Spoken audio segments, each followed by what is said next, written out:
sous les forêts calmes de Moselle, à quelques kilomètres de la frontière allemande, dort une bête de béton, d'acier et de silence. Elle ne respire plus, mais elle n'est pas morte. Elle attend. Ses entrailles s'étendent sur plus de 17 kilomètres de galeries. Ses poumons sont des salles de filtration, D et R, capables de purifier, L, atmosphère, pour 1200 hommes. Son cœur bat encore dans les profondeurs. Non pas avec du sang, mais avec l'écho lointain des bottes militaires, des ordres aboyés, des rires étouffés de soldats qui croyaient être invincibles.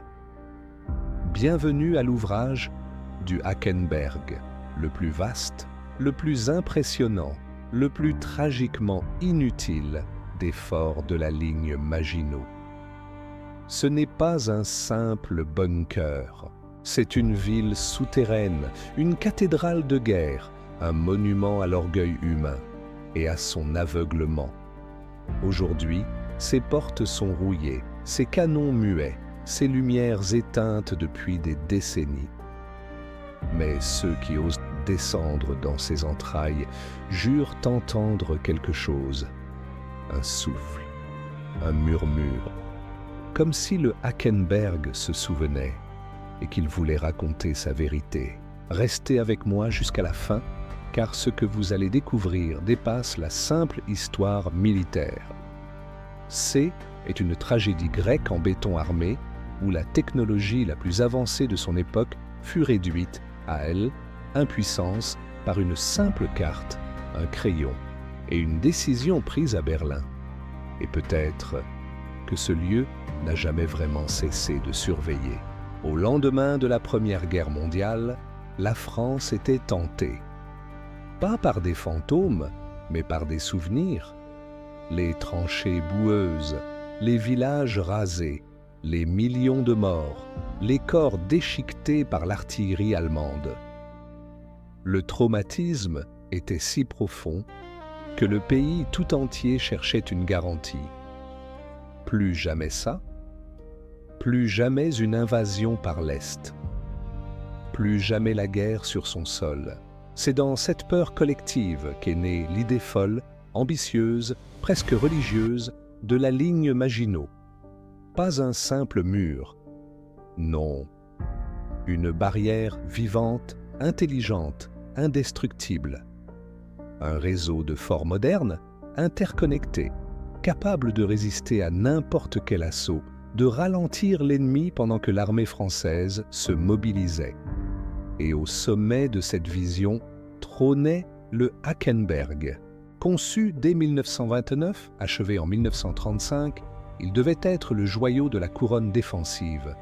2 blocs d'artillerie énormes, 8 blocs d'infanterie, 2 tourelles de 135 mm capables de tirer à 17 km, des mortiers de 81 mm, des cloches GFM pour l'observation, des casemates anti-chars. Tout cela relié par un réseau ferroviaire souterrain, des cuisines industrielles, des hôpitaux, des générateurs électriques, des réservoirs d'eau potable, des dortoirs, des ateliers. On y vivait comme dans une ville miniature, autonome, protégée du monde extérieur. Les soldats y entraient pour des mois, coupés de leur famille, mais convaincus qu'ils étaient les gardiens ultimes de la paix. Le Hackenberg n'était pas conçu pour attaquer. Il était conçu pour survivre, pour durer, pour être éternel. Mais l'histoire a horreur des certitudes. Pendant que la France construisait son mur de béton, l'Allemagne réfléchissait. Pas en béton, en esprit, en stratégie, en audace, tandis que les ingénieurs français calculaient, L, épaisseur des dalles, capable de encaisser un obus de 400 mm, les officiers allemands étudiaient les cartes de la Belgique, du Luxembourg, des Ardennes.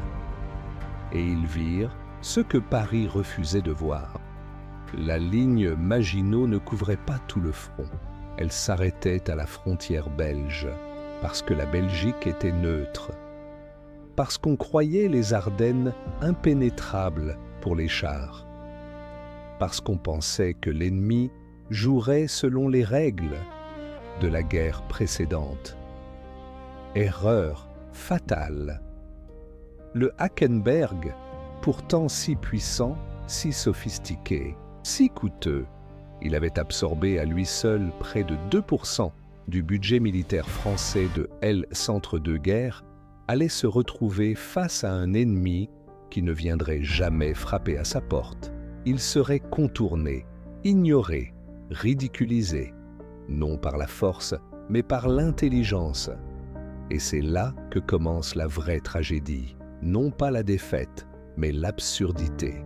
Des centaines d'hommes, enfermés dans une forteresse invincible, attendant un assaut qui ne viendrait jamais, tandis que leur pays brûlait derrière eux. Imaginez, vous êtes un soldat français en mai 1940. Vous portez l'uniforme bleu horizon. Vous avez 22 ans. Vous venez de Nancy. Vous avez passé 6 mois à apprendre à manœuvrer les tourelles du Hackenberg, à entretenir les rails du petit train souterrain, à vérifier les filtres à gaz. Vous dormez dans un dortoir de 20 lits, vous mangez de la soupe chaude tous les soirs. Vous écoutez la radio d'État qui parle de résistance héroïque. Et puis, un matin, les nouvelles deviennent confuses. On parle de percées dans les Ardennes, de chars allemands à Sedan, de panique à Paris. Mais ici, au Hackenberg, rien ne change. Les ordres sont clairs. Tenir, résister, attendre. Vous regardez par la meurtrière. La forêt est calme. Les oiseaux chantent. Et pourtant, vous sentez que quelque chose ne va pas.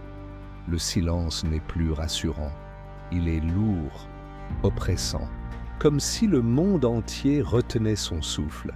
Sauf vous, enfermé dans cette boîte de métal et de béton, prêt à combattre un ennemi qui a déjà gagné la guerre ailleurs. C'est cette sensation d'irréalité, de décalage absurde qui hante encore les galeries du Hackenberg. Ce n'est pas un lieu de bataille, c'est un lieu d'attente vaine. Et l'attente, quand elle dure trop longtemps, devient une forme de torture. Pourtant, le Hackenberg n'a pas été totalement inactif. En juin 1940, alors que la France s'effondre, l'ouvrage reçoit l'ordre de couvrir la retraite des troupes françaises. Pendant plusieurs jours, ces canons tonnent. Les tourelles de 135 mm crachent le feu sur les positions allemandes, à des kilomètres à la ronde. Les mortiers pilonnent les routes. Les observateurs, perchés dans leurs cloches d'acier, guident les tirs avec une précision chirurgicale.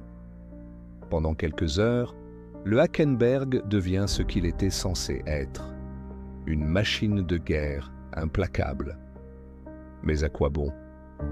L'ennemi n'essaie même pas de le prendre d'assaut. Il se contente de le contourner, de l'encercler, de le laisser là comme un éléphant dans un champ de ruines. Le 4 juillet 1940, après la signature de l'armistice, les 700 hommes du Hackenberg sortent un par un, les mains levées, les uniformes impeccables, les armes intactes. Ils n'ont perdu que 3 des leurs. Pas au combat, mais à cause d'un accident dans les cuisines. Le fort n'a jamais été pris. Il a simplement cessé d'avoir un sens. Et c'est peut-être là la pire des défaites. Ne pas être vaincu, mais rendu inutile.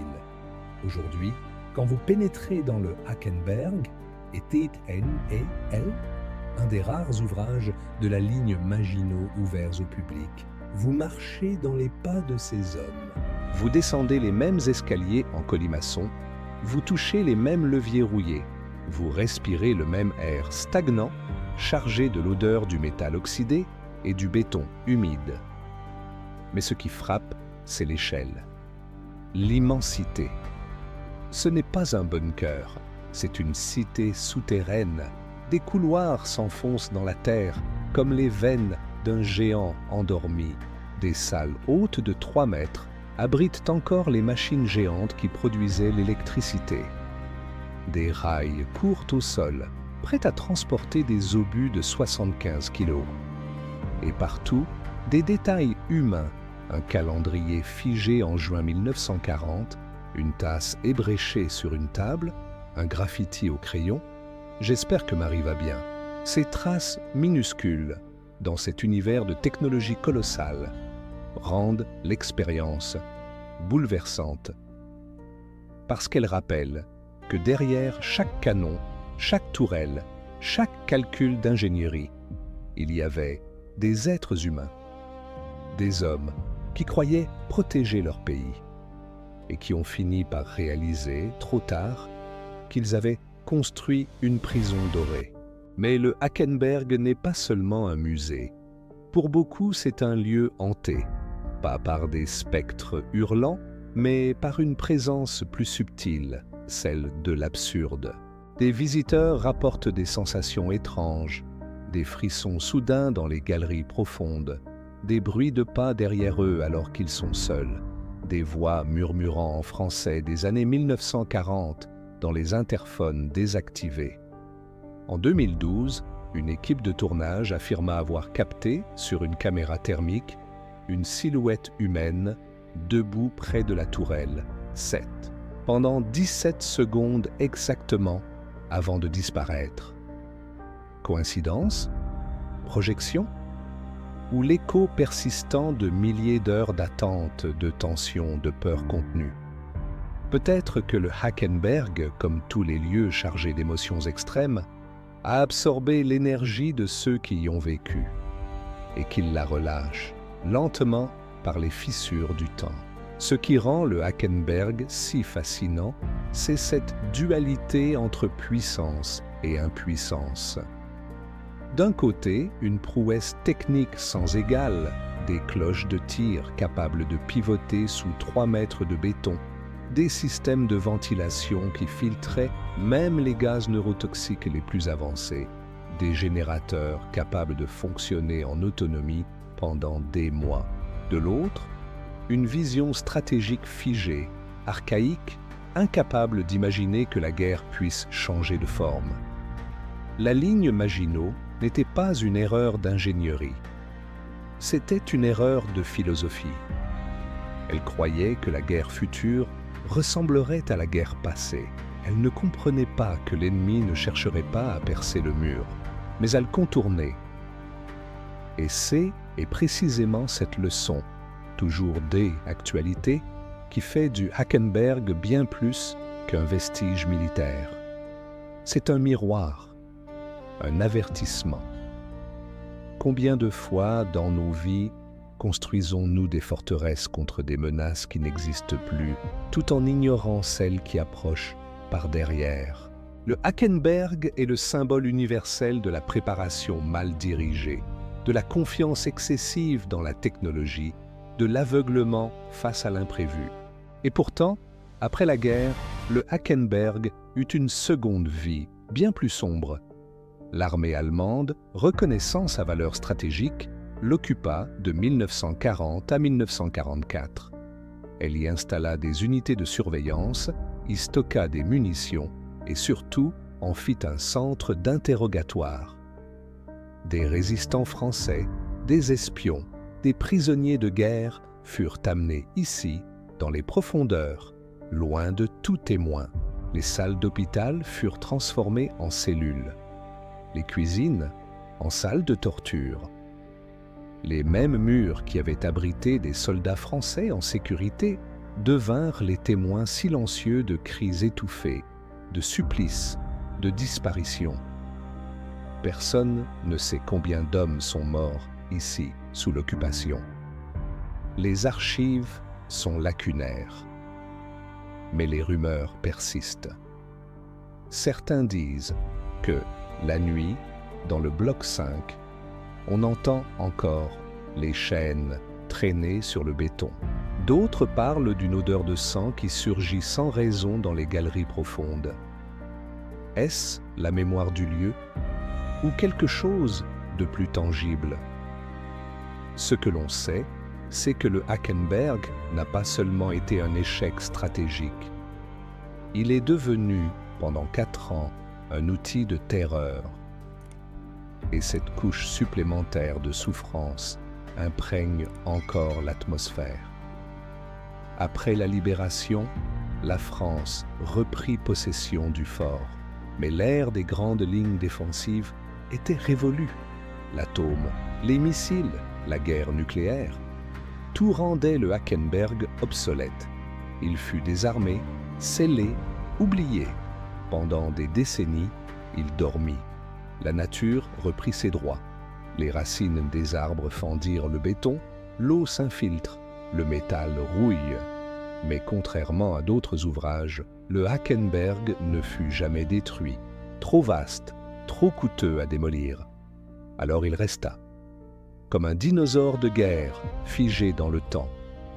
Et c'est cette préservation accidentelle qui en fait aujourd'hui un trésor historique. Car en visitant le Hackenberg, on ne voit pas une ruine. On voit un instantané parfait de 1940. Tout est là. Les obus alignés, les uniformes suspendus, les plans muraux, les manuels d'utilisation. C'est comme si les soldats étaient partis la veille. Et c'est cette illusion de présence immédiate qui rend l'expérience si troublante. Vous avez l'impression qu'ils vont revenir d'un moment à l'autre et vous demandez pourquoi vous êtes là. Mais attention, le Hackenberg n'est pas un parc d'attractions. C'est un lieu de mémoire, un sanctuaire du paradoxe humain. Ici, l'intelligence a construit une merveille et la bêtise l'a rendue inutile. Ici, la peur a engendré la sécurité et la sécurité a engendré la cécité. Et aujourd'hui, alors que le monde semble à nouveau basculer dans l'incertitude, le Hackenberg murmure une question urgente. Contre quelle menace construisons-nous nos murs?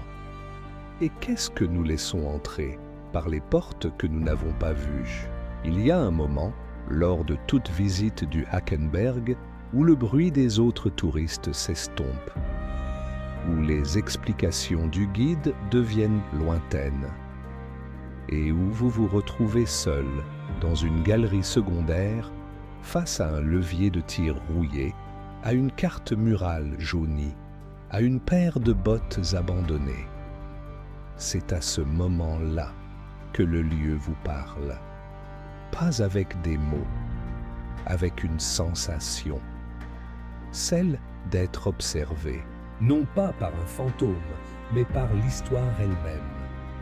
Comme si le Hackenberg, après avoir été trahi par les hommes, avait décidé de devenir le gardien de leur leçon. Et cette leçon est simple. La véritable sécurité ne vient pas des murs.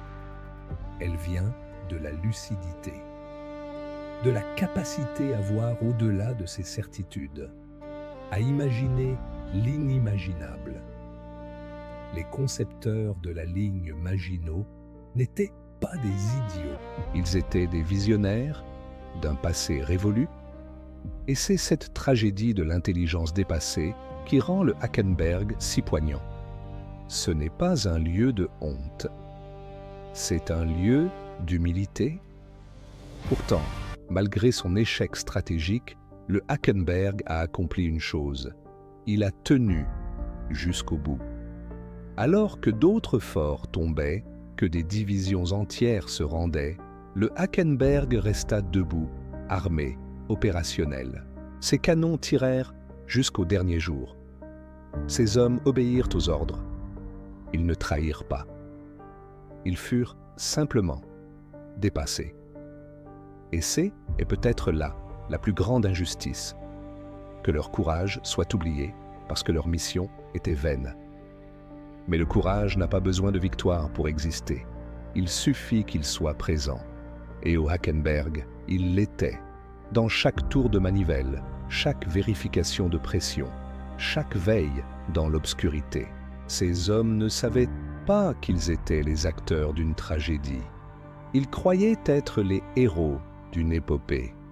Et c'est cette foi, cette innocence tragique qui hante encore les lieux. Aujourd'hui, des associations de passionnés Anciens militaires, historiens, bénévoles consacrent leur temps à préserver le Hackenberg. Ils nettoient les galeries, restaurent les machines, organisent des visites guidées avec une ferveur presque religieuse. Pour eux, ce n'est pas un monument au passé. C'est un avertissement pour l'avenir. Chaque boulon remis en place, chaque plaque de cuivre poli est un acte de mémoire. Un refus de laisser l'oubli triompher. Parce que si nous oublions pourquoi le Hackenberg a échoué, nous risquons de reproduire la même erreur, de construire nos propres lignes Maginot contre le terrorisme, contre les migrations, contre les pandémies, sans jamais nous demander si l'ennemi viendra vraiment par là ou s'il est déjà derrière nous. Et c'est là que le Hackenberg devient plus qu'un lieu. Il devient une métaphore pour nos vies personnelles, pour nos sociétés. Combien de fois bâtissons-nous des forteresses émotionnelles pour nous protéger d'un chagrin ancien, tout en laissant entrer la solitude par la porte de derrière? Combien de fois investissons-nous dans des certitudes rassurantes, au lieu de nous adapter à un monde qui change? Le Hackenberg nous rappelle que la plus grande vulnérabilité n'est pas l'absence de murs, c'est la croyance absolue en leur invincibilité. Alors, si vous visitez le Hackenberg, ne cherchez pas seulement les canons, les tourelles, les machines, cherchez les détails humains. Le carnet de notes D, un jeune soldat qui dessinait des cœurs autour du prénom de sa fiancée. La photo punaisée au-dessus d'un lit de camp. Le jeu d'échecs oublié sur une table. Ce sont ces fragments de vie ordinaire, dans un cadre si extraordinaire, qui rendent l'histoire vivante, parce que le Hackenberg n'est pas l'histoire d'un fort. C'est et elle, histoire de milliers d'hommes qui ont cru faire ce qu'il fallait, et qui ont été trahis non par l'ennemi, mais par l'histoire elle-même. Et peut-être que c'est pour cela que certains disent que le lieu est hanté. Pas par des morts, mais par des questions sans réponse. Était-ce vraiment inutile? Aurions-nous pu faire autrement? Et nous, aujourd'hui, sommes-nous en train de construire notre propre Hackenberg? Ces questions, le Hackenberg les pose en silence. Il ne juge pas, il observe. Il attend, comme un monstre endormi, mais jamais tout à fait assoupi, parce qu'il sait que l'humanité a tendance à répéter ses erreurs, et qu'un jour, peut-être, quelqu'un redescendra dans ses entrailles, non pas pour visiter, mais pour comprendre, pour écouter, pour apprendre, et c'est là que réside sa véritable puissance. Non pas dans ses murs de béton, mais dans sa capacité à nous renvoyer à nous-mêmes. Ce que peu de gens savent, c'est que le Hackenberg fut réactivé brièvement pendant la guerre froide. Dans les années 1950, l'armée française y installa des équipements de communication secrets, craignant une invasion soviétique par l'Allemagne de l'Est. Pendant 10 ans, des soldats y vécurent à nouveau, dans l'ombre, surveillant les fréquences, attendant un signal qui ne vint jamais. Une deuxième attente. Une deuxième absurdité. Comme si le lieu était condamné à revivre éternellement le même drame. Préparer, attendre, ne rien voir venir. Cette couche supplémentaire de temps, la guerre froide superposée à la Seconde Guerre mondiale, ajoute une dimension presque mythologique au Hackenberg. Ce n'est plus seulement un fort, c'est un cycle, un éternel retour de l'inutile préparation. Les sons du Hackenberg sont aussi importants que ces murs. L'écho d'un pas met jusqu'à 12 secondes à disparaître dans certaines galeries. Le goutte à goutte de l'eau dans les réservoirs souterrains rythme le temps comme une horloge primitive. Et parfois, très rarement, un grincement métallique retentit, pas de rouille, pas de vent, mais comme si une tourelle essayait de pivoter toute seule. Les guides refusent d'en parler, mais les anciens du site le savent. Le Hackenberg respire. Il y a des jours où l'air est sec, froid, presque hospitalier. D'autres où il devient lourd, chargé d'une humidité presque organique, comme si les murs transpiraient la peur. Est-ce psychologique? Peut-être. Mais quand vous passez des heures dans l'obscurité totale, à 30 mètres sous terre, la frontière entre le réel et le ressenti devient poreuse. Et c'est justement cette ambiguïté que le Hackenberg cultive. Il ne vous effraie pas, il vous trouble, il vous fait douter de votre propre perception. Et dans ce doute, il plante sa leçon. La réalité n'est pas ce que vous voyez, c'est ce que vous osez imaginer au-delà. Il existe une légende parmi les explorateurs urbains. Celui qui reste seul dans la galerie principale, après la fermeture, ressentira, à minuit exactement, une main invisible poser une médaille sur son épaule. Personne n'a jamais prouvé cette histoire. Mais plusieurs ont juré avoir trouvé, au matin, une trace de rouille en forme de croix de guerre sur leur veste. Superstition? Suggestion? Ou hommage spectral de ceux qui n'ont jamais reçu la reconnaissance qu'ils méritaient? Quoi qu'il en soit, cette légende révèle une vérité profonde. Le Hackenberg n'est pas un lieu mort. Il est un lieu en deuil. Il pleure non pas ses morts, mais son sens perdu. Et ce deuil, il le partage avec ceux qui osent l'écouter.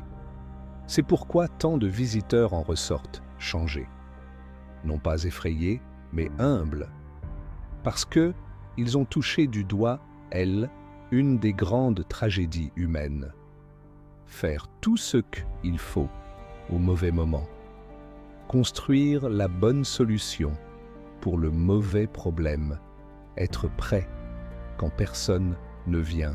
Et pourtant, malgré tout, le Hackenberg inspire aussi l'admiration.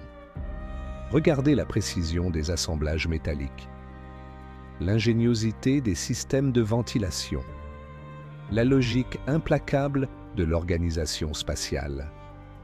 C'est une œuvre d'art, de l'ingénierie, un poème en acier et en béton. Et c'est cette beauté tragique, la beauté de inutile parfait, qui captive les artistes, les écrivains, les philosophes. Des photographes viennent y capturer la lumière qui filtre à travers les meurtrières, créant des motifs sacrés sur le sol. Des musiciens y enregistrent des compositions utilisant l'écho naturel comme instrument. Le Hackenberg, dans sa défaite, est devenu une source de création. Comme si l'humanité, incapable de le sauver en tant qu'outil de guerre, avait choisi de le ressusciter en tant que symbole. Et c'est peut-être là sa véritable victoire. Ne plus être un fort, mais un miroir. Un miroir qui nous montre non pas nos ennemis, mais nos illusions. Alors, si cette histoire vous a touché, ne la laissez pas s'éteindre. Likez cette vidéo. Abonnez-vous. Et surtout, commentez ci-dessous. Qu'avez-vous ressenti en découvrant le destin du Hackenberg? Avez-vous déjà visité un lieu chargé d'histoire comme celui-ci? Croyez-vous que les murs peuvent conserver la mémoire des hommes? Vos mots sont une brique de plus dans le mur de la mémoire. Parce que certains lieux ne doivent jamais être oubliés, même quand ils dorment. Et rappelez-vous, le plus grand danger n'est pas l'ennemi devant vous, c'est celui que vous ne voyez pas, parce que vous regardez ailleurs. Le Hackenberg dort, mais il rêve. Et dans ses rêves, il voit des hommes qui construisent encore des murs, sans jamais lever les yeux vers les collines d'où viendra la prochaine tempête. Ne soyons pas ces hommes. Écoutons les murmures du monstre endormi. parce que son silence est plus éloquent que 1000 canons.